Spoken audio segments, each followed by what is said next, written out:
secondo lo stile neoclassico.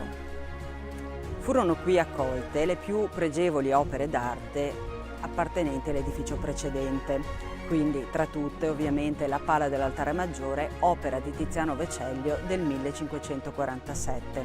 Nel presbiterio hanno trovato posto anche le antiche portelle dell'organo, opera di Francesco da Milano del 1527. Sono 4 tele che sono state ricucite a formare 2 riquadri. Un'altra opera che proviene dal precedente edificio è la Pala con l'incoronazione della Vergine e le sante Augusta e Elena. È opera del Pomarancio, quindi di fine Cinquecento, ed è un dono della famiglia Minucci. L'altare dei battuti risale al 600 ed è opera di Francesco Cavrioli, uno scultore nato a Serravalle, famoso per le opere che ha lasciato nella Basilica della Salute di Venezia. Vennero realizzati anche nuovi altari e nuove tele. Tra tutte ricordiamo la Madonna della Salute, opera del pittore bellunese Clemente Doglioni.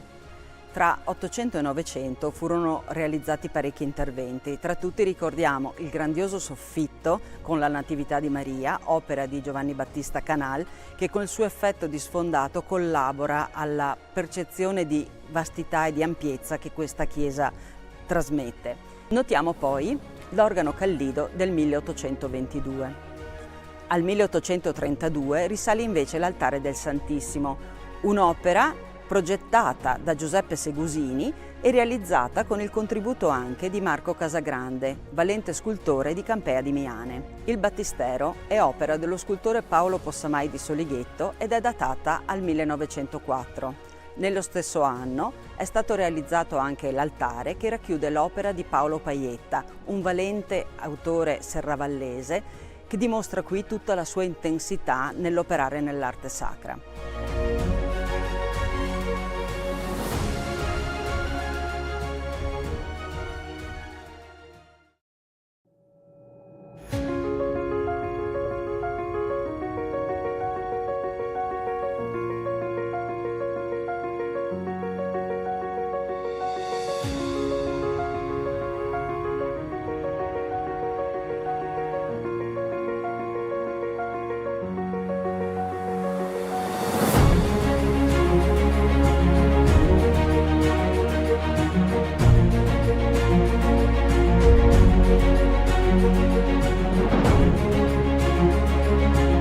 Ci troviamo ai piedi della scalinata che conduce al santuario di Sant'Augusta. Siamo nel cuore di Serravalle, uno dei 2 centri storici che costituiscono l'attuale città di Vittorio Veneto. Anticamente l'accesso a questo santuario non avveniva per mezzo di questa scalinata, che è stata realizzata negli anni 30 del Novecento grazie alla munificenza di Bortolo Gei. Le strade antiche erano quelle che partivano da Via Erberta, sempre qui a Serravalle, dalla località Vinera e da Piai di Fregona, ma quella più antica, usata fin dalle origini, partiva dalla piazza di Santa Giustina. Questa scalinata evoca un po' le grandi scalee barocche, il doppio andamento, la presenza della fontana, la struttura ad arco che la corona. È un impianto seicentesco che viene ripreso all'inizio del Novecento per evocare proprio il momento in cui il santuario diventa importante per la devozione locale in ricordo allo scampato pericolo della peste. Ne fanno parte la fontana con mascherone e la grande statua di Sant'Augusta, la prima immagine della santa che accoglie pellegrini e visitatori che qui cominciano la salita.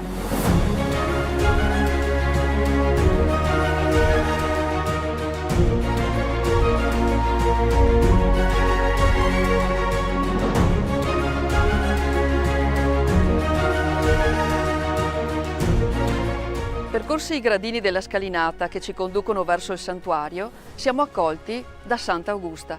Si tratta di una scultura che sta qui ad accoglierci dal 1987. È un'opera del vicentino Giuseppe Giordani. La figura è molto delicata, guarda verso di noi e ci accoglie sorridente. Si tratta di una figura classicheggiante che già è munita di 3 attributi che costituiscono la figura di questa santa e ci introducono proprio alla sua storia: la ruota dentata, la palma del martirio e i fiori.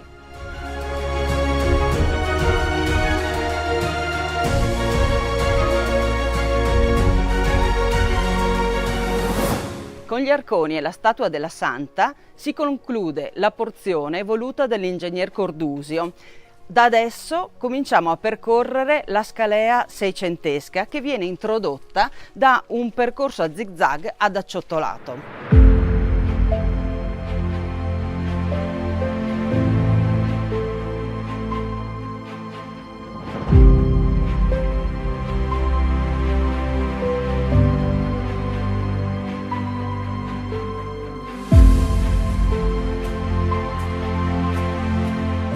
Abbiamo concluso lo stretto sentiero acciottolato e siamo arrivati nei pressi del Portico della Madonna, costruito nel 1684 da Gaspare Piazzoni della nobile famiglia serravallese, di cui resta lo stemma in chiave di volta.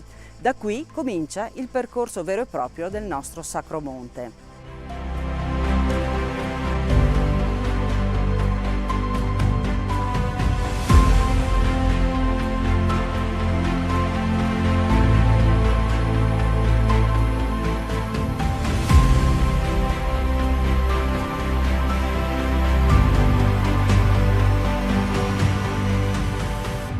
Lasciato il portico della Madonna, abbiamo raggiunto la cappella di San Giovanni. In questo percorso noi incontriamo 6 cappelle. Sono frutto di un voto che la comunità di Serravalle ha fatto nel 1630, quando imperversava la peste, la famosa peste manzoniana. Venezia aveva fatto il suo voto solenne promettendo di erigere una grande chiesa, quella che noi conosciamo come la Madonna della Salute, e aveva invitato tutte le città sottoposte al suo dominio a fare le stesse scelte di devozione, a trovare delle modalità di devozione. La comunità di Serravalle decise di ricostruire il santuario di Sant'Augusta e di realizzare questo percorso devozionale per ascendervi. 7 chiese evocano le 7 chiese di Roma. Il percorso delle 7 chiese, noto già dal VII secolo, aveva avuto importanza nel corso del Medioevo e poi era stato riaffermato da San Filippo Neri in età controriformistica. Visitare le 7 chiese, la confessione, l'Eucaristia promettevano l'indulgenza dai peccati. Con lo stesso senso, qui a Serravalle viene costruito questo percorso.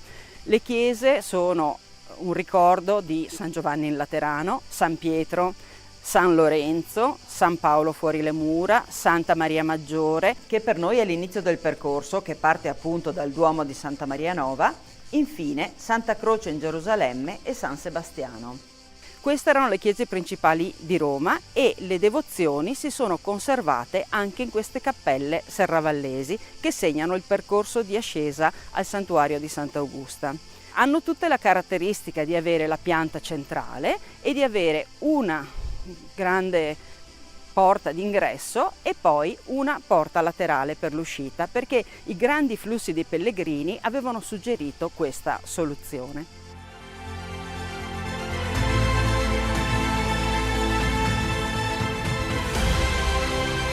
Quello che stiamo percorrendo è in realtà un sacro monte. I sacri monti sono delle strutture devozionali che nascono tra Lombardia e Piemonte dal 400 al 700. Contengono il senso dell'ascendere, del fare fatica, della preghiera, del pellegrinaggio individuale o collettivo. Anche questo allora è un sacro monte, perché noi stiamo salendo, facendo fatica, incontrando immagini di santi da pregare e pensando poi all'immagine più importante, quella di Sant'Augusta, e alla sua memoria.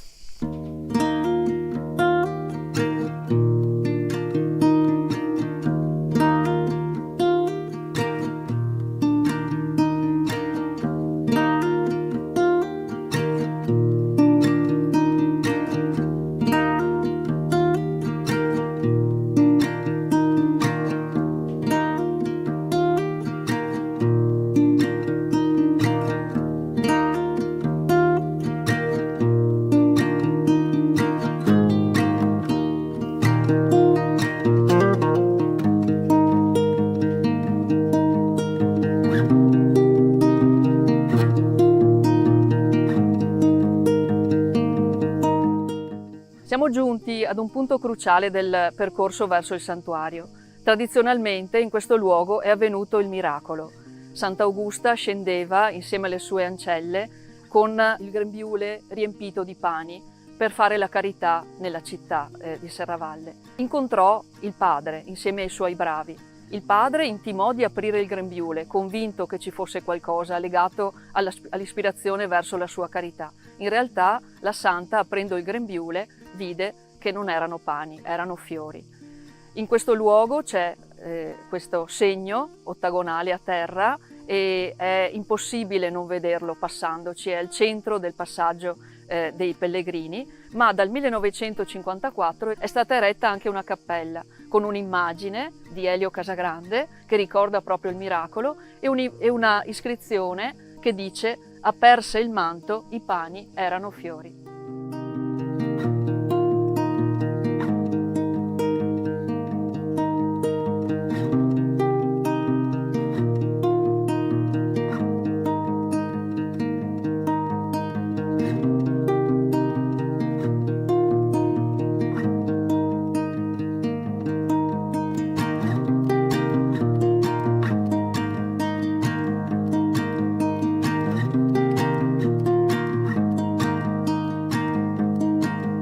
Stiamo attraversando una delle torri, delle antiche fortificazioni, delle porte di accesso al castello fortificato di Sant'Augusta. Non è facile stabilire la data di questi manufatti perché hanno avuto una lunga vita.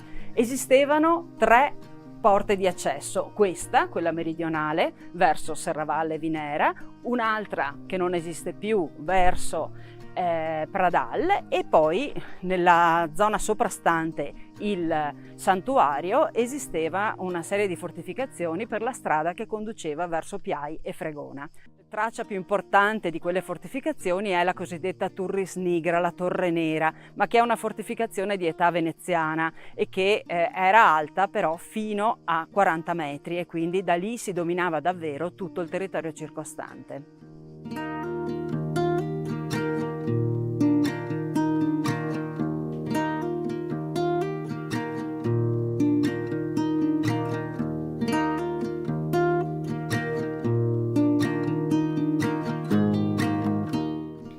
L'ultima cappella delle 7 che costituiscono il Sacro Monte di Sant'Augusta è dedicata a Sant'Elena. In realtà, tra le chiese di Roma, questa rappresenta la chiesa di Santa Croce in Gerusalemme. Qui invece è dedicata a Sant'Elena.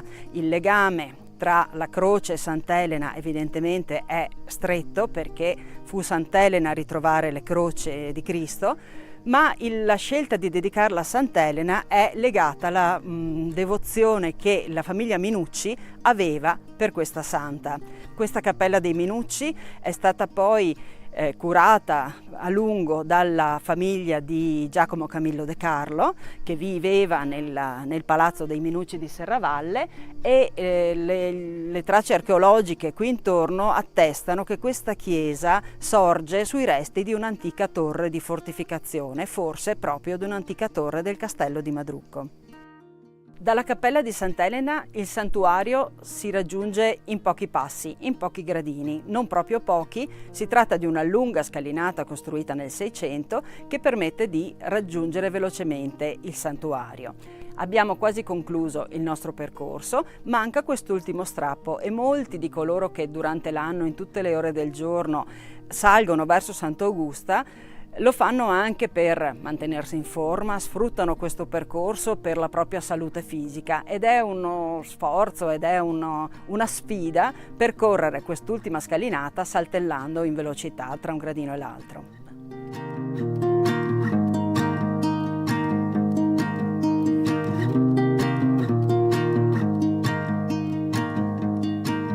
Abbiamo finalmente raggiunto il santuario di Sant'Augusta. È questo il luogo dove è nata e vissuta Sant'Augusta. Siamo nell'anno 410. Il padre di Augusta si chiama Matrucco, della madre non ci è giunto il nome. Sappiamo che questa bambina nasce, ma la madre muore pochi giorni dopo a causa del parto. Augusta viene allora affidata a una nutrice che si chiama Cita e questa nutrice è di religione cristiana e educherà a questa fede questa bambina. Augusta abbraccia con saldezza questa fede, compie opere di carità, frequenta le case dei cristiani di Serravalle e per questo il padre, pagano, la fa seguire, scopre la sua fede, le chiede di abiurare, la giovane Augusta rifiuta e per questo subirà le fasi atroci del martirio. Le verranno tolti i denti, verrà legata alla ruota che miracolosamente si spezzerà, avrà la prova del fuoco, ma il fuoco si spegnerà e poi il padre, come ultimo gesto estremo, la porterà alla decapitazione. Questa è la storia di Sant'Augusta che va, come detto, dal 410 al 425. Augusta muore nel 425 ed è una giovane ragazza di 15 anni. La storia di Sant'Augusta si è tramandata lungo i secoli per via orale. Solo nel 1581 Minuccio Minucci scrisse per la prima volta una storia di Sant'Augusta. È un testo abbastanza breve, secondo gli schemi dei testi cinquecenteschi agiografici, poi ne farà l'anno successivo una versione in italiano. Seguiranno poi nel 600 e nel 700 altre storie, ma sempre modellate su questa prima narrazione di tardo Cinquecento. Importante ricordare questo periodo, questa data, perché la storia viene scritta nel momento della Controriforma ed è una storia che viene scritta ben più di 1000 anni dopo gli avvenimenti. Come detto, la fonte che ci racconta la storia di Sant'Augusta è una fonte tarda, però essa raccoglie aspetti devozionali, ma anche aspetti che si legano davvero alla storia di questo territorio. Innanzitutto cominciamo con Madrucco. Madrucco è un re goto, è un re di una popolazione barbarica, è un re che si stabilisce in questo oppidum, in questa fortificazione che sorge su una balza del monte Marcantone, che chiama sua figlia Augusta. Non le dà un nome austriaco, un nome tedesco, ma gli dà un nome che vuole celebrare la romanità. Questo forse è un'indicazione di tutti quei popoli che erano stati chiamati proprio dal mondo romano a gestire, a controllare i confini.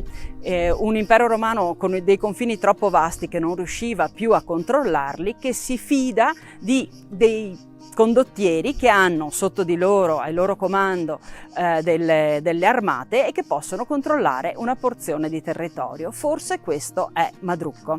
Altre cose importanti riguardano la società del tempo. La madre di Augusta muore di parto, una cosa molto comune. Viene nutrita da una donna che si chiama Cita. Cite in friulano è la pentola, è quella che sta sul focolare. Allora questo nome, più che essere forse un nome proprio di persona, ricorda l'idea di qualcuno che gestisce la casa, che gestisce il focolare. Poi abbiamo il fatto che questa nutrice è cristiana e noi sappiamo che nei primi secoli il cristianesimo si diffonde proprio nei villaggi. Augusta viene battezzata da un eremita. Gli eremiti nel territorio all'epoca, nei primi secoli, erano davvero molto diffusi. E poi questa Augusta che scende e va nelle case dei cristiani, non solo nelle chiese. Certo, il culto nel 410 era libero, ma c'erano ancora delle piccole comunità che si ritrovavano in quelle che l'archeologia ha chiamato le domus ecclesiae, luoghi di ritrovo per le piccole comunità. Il culto per Sant'Augusta, potremmo dire, inizia con Matrucco. È il primo che si pente delle proprie azioni e fa costruire una chiesa, un sacello, per conservare le spoglie della propria figlia. Da quel momento la devozione potremmo dire che è ininterrotta, ma ci sono dei punti fermi.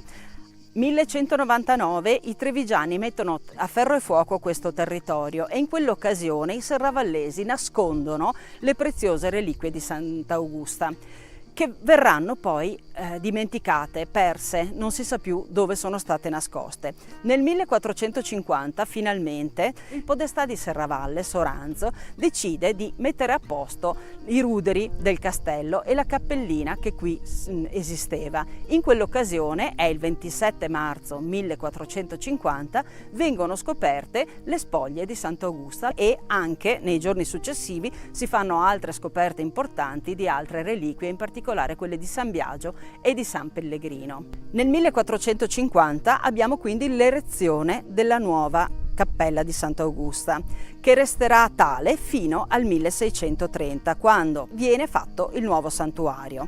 Altre tappe importanti però da ricordare sono nel 1521, quando viene rinnovato il voto e si ottiene l'indulgenza per tutti quelli che contribuiranno alle necessità del santuario. Siamo in un momento molto delicato, 1521, da pochi anni Lutero aveva tuonato contro proprio la pratica delle indulgenze. Nel 1642 si completano le cappelle che abbiamo incontrato lungo il percorso. Nel 1754 il vescovo Lorenzo da Ponte ottiene l'approvazione formale del culto da parte di Papa Benedetto XIV. Altra tappa importante è il 1968, quando Albino Luciani, vescovo allora di Vittorio Veneto, riconferma la pratica delle indulgenze. Nel frattempo le devozioni, le feste vengono celebrate solennemente. Ci sono i panegirici, che sono delle occasioni di predicazione di personaggi anche importanti, tra cui Papa Sarto, che verrà qui a predicare, momenti di catechesi, di educazione, ma anche occasione di raccolta di offerte per il mantenimento del santuario. Non dimentichiamo che lo stabilirsi del 22 agosto come data della morte di Sant'Augusta viene stabilito nel corso del Cinquecento e la data scelta non è chiaro da dove venga questa tradizione. Ricordiamo però che nell'antichità il 23 di agosto era la festa dei Vulcanalia, cioè la festa dedicata al dio Vulcano, per la quale si facevano i grandi fuochi per ricordare proprio la fucina di Vulcano. La tradizione forse dei fuochi di Sant'Augusta, dell'accendere dei fuochi o dei lumini fatti con le chiocciole che anticamente usavano i pellegrini che sostavano e salivano verso Sant'Augusta, forse deriva proprio da questa antica tradizione romana.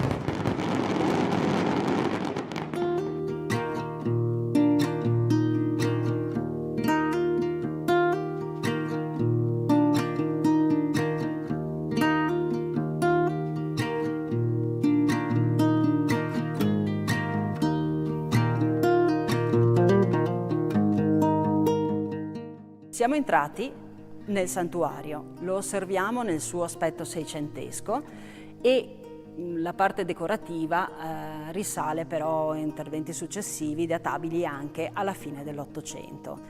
Il punto più antico, il punto più prezioso è la cappella laterale di destra, che in realtà è il presbiterio dell'antico santuario dedicato alla Santa, quello eretto nel 1450. Quindi ricordiamo che il santuario seicentesco inglobò la parte quattrocentesca, ruotando però il presbiterio di 90 gradi. Eccoci nella cappella di Sant'Augusta, una cappella che è completamente affrescata. Gli affreschi risalgono al 1450, subito dopo, e sono stati attribuiti ad Andrea da Treviso, noto anche come Andrea da Cividal, quindi Andrea da Belluno. È un pittore di tardo 400 che ha una grande capacità nella resa dell'affresco e che troviamo a Serravalle impegnato anche nella cappella dei Santi Lorenzo e Marco dei Battuti.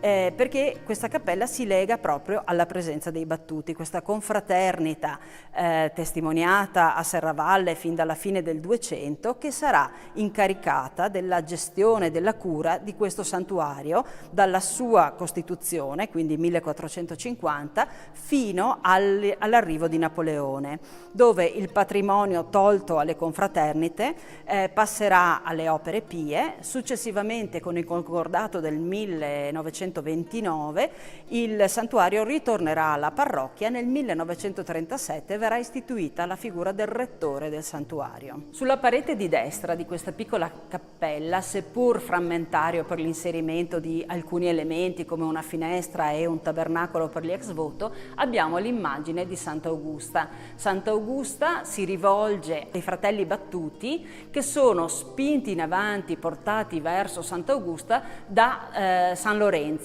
e dietro alla figura di San Lorenzo abbiamo i serravallesi, quindi qui si costituisce una gerarchia. È San Lorenzo, il patrono dei Battuti, che presenta i Battuti alla Santa, e dietro stanno gli altri cittadini di Serravalle. Interessante qui riconoscere l'iconografia di Sant'Augusta. Sant'Augusta è una giovane, e giustamente sappiamo essere morta a 15 anni, bionda, perché figlia di un re matrucco che viene dal di là delle Alpi. Veste degli abiti molto sontuosi, perché un mantello rosso e una veste verde, e il mantello è foderato di pelliccia, ed ha la corona in testa. Questi sono i suoi attributi regali. Lei è figlia di un re e pertanto principessa.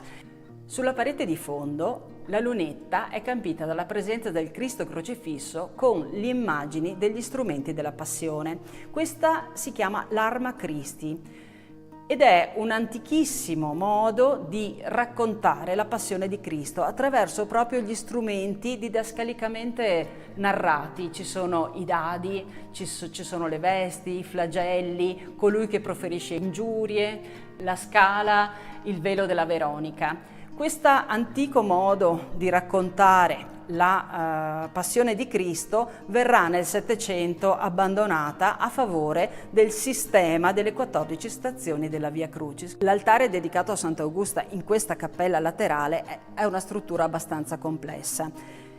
Innanzitutto vediamo in primo piano questo altare che raccoglie le ossa della Santa e di altri santi con la sua mensa a forma di sarcofago, la tipica forma riservata ai martiri, di cui notiamo qui le palme del martirio. Si tratta di un'opera in marmo di Carrara e in marmo rosso di Francia, realizzata nel 1889 dal marmista e artista Arcangelo Zanette, a cui dobbiamo diverse opere importanti nel nostro territorio. Il secondo elemento invece è un dossale in pietra dorato con pesanti dorature che è datato 1476 e firmato da un artista che chiamiamo Giovanni Antonio da Marcador. Nel 1476, siamo quasi alle soglie del Cinquecento, questo artista riprende stilemi, modi che sono ancora del periodo gotico e organizza una perfetta narrazione della storia della fede del cristianesimo, mostrando la crocifissione, l'annunciazione, mostrando i santi cari alla devozione locale. L'elemento più prezioso è sicuramente l'arca di Sant'Augusta, che sorge dietro, a ridosso proprio dell'altare del 1889. Si tratta di un'arca sostenuta da colonne. Siamo in periodo veneziano, i veneziani avevano normato le tipologie anche delle tombe e le tombe sostenute da colonne erano riservate solo ai santi e ai beati. Qui abbiamo al centro l'immagine della Madonna col bambino in trono, l'immagine di Sant'Augusta e quella della sua nutrice Cita. Un'iscrizione spiega questa composizione e ci precisa anche che qui in basso ci sono delle figurine che rappresentano il podestà Soranzo e il pievano di Serravalle che attestarono il rinvenimento delle spoglie di Sant'Augusta nel 1450. Interessante è la presenza delle colonnine perché si è sviluppata intorno ad esse una devozione. Coloro che passano all'interno di queste colonne avranno la guarigione dal mal di schiena. Un altro elemento interessante, più tardo, è questo piccolo sacello. La statua è del Possamai e venne portata in processione qui nel 1925 e questa piccola struttura in ferro battuto racchiude una piccola cassa che si dice sia il luogo dove sono state trovate le spoglie di Sant'Augusta, ma probabilmente insomma questo non è così certo. Interessante è che qui questo segna il luogo dove fu trovato il corpo di Sant'Augusta e anche qui un'altra devozione taumaturgica, mettendo la testa all'interno di questa finestrella per ammirare, per onorare il luogo dove fu trovata la santa, si ottiene la guarigione dal mal di testa.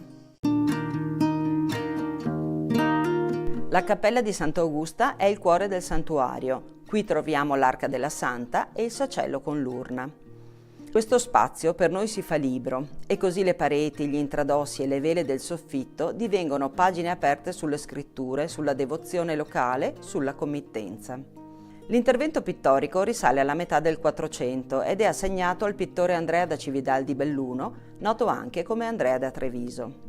Un artista che si attarda ai modi del gotico in una narrazione pervasa di naturalismo e di eleganza nella resa di ogni dettaglio. Concentriamo la nostra attenzione sull'affresco che raffigura l'incontro dei battuti e dei notabili serravallesi con Sant'Augusta grazie alla mediazione di San Lorenzo, titolare della confraternita. Come sappiamo, l'arte è espressione del pensiero, ma è anche materia ed è su quest'ultimo aspetto che ora poniamo l'attenzione. Questo affresco si era ricoperto di efflorescenze che provocavano un vasto sbiancamento superficiale. Sono problemi che ricorrono negli affreschi antichi e hanno come causa l'umidità. In questo caso non si tratta però di umidità di risalita, il problema è probabilmente causato dal microclima interno. Piccolissime gocce d'acqua si posano sulla superficie come una rugiada, innescando poi reazioni chimiche e fisiche che compromettono la materia del dipinto e perciò la lettura dell'immagine. L'opera è stata salvata nel 2023 grazie ad un intervento di restauro manutentivo.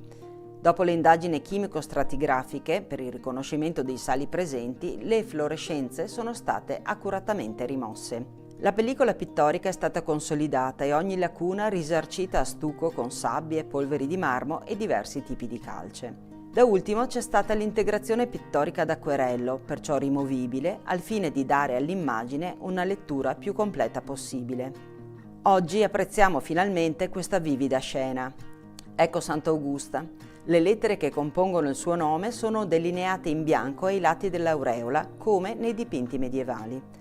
È una principessa, ha la corona sul capo, la veste è di un verde brillante, il mantello rosso con i risvolti in pelliccia. I membri della confraternita dei Battuti di Serravalle indossano il saio bianco e hanno il flagello legato alla cintola. Sono quasi tutti incappucciati, il loro stendardo processionale, svolazzante, raffigura la Madonna, fulcro della loro devozione. I notabili di Serravalle, raccolti in preghiere e trattenuti da San Lorenzo, attendono di presentarsi ad Augusta.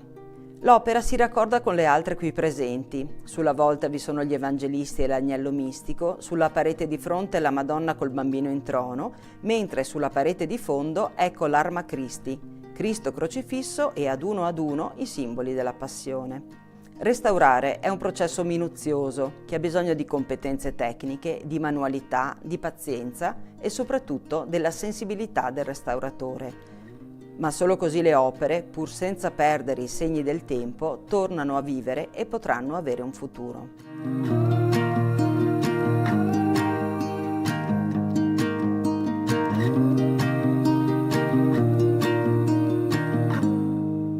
A seguito della realizzazione della nuova chiesa all'indomani della peste, ruotata di 90 gradi rispetto alla precedente, viene realizzato il nuovo altare maggiore. Abbiamo la fortuna di avere ancora il documento che attesta il contratto tra la Scuola dei Battuti di Serravalle e Giovanni Battista dei Ghirlanduzzi, della famiglia degli intagliatori